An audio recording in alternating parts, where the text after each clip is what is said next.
un documentaire algérien vous révèle un super témoignage complotiste. يربحوا الثقة تاعك، مور ما يربحوا الثقة تاعك بالعقل بالعقل بالعقل يدوك للواد بلا ما تفيق. أنا عشتها وصح كاينة منها ورانا مستهدفين.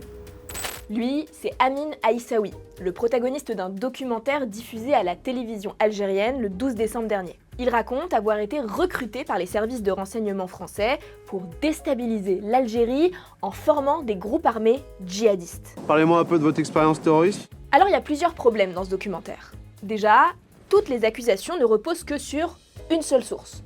Pas de contradictoire. Ce qui pose problème quand on accuse des organisations et des personnes d'être liées aux services secrets.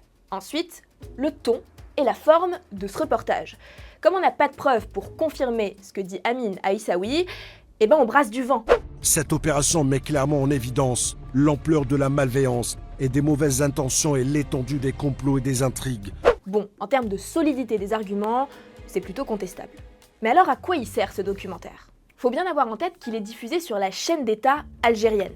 Donc ce qu'on regarde, c'est pas vraiment du journalisme indépendant, c'est plutôt le récit du pouvoir. Et pour le pouvoir algérien, accuser la France à coups de théorie complotiste, c'est plutôt récurrent. Et la presse nationaliste, elle relaye cette tendance.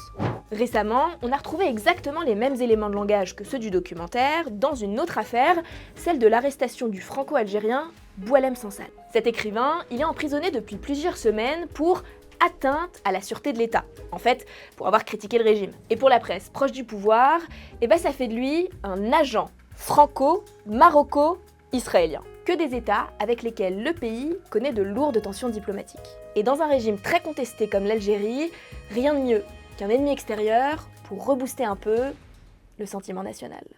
Quiconque oserait mener de telles opérations devrait se raviser et se rendre compte que les faucons de la nation sont toujours à l'affût.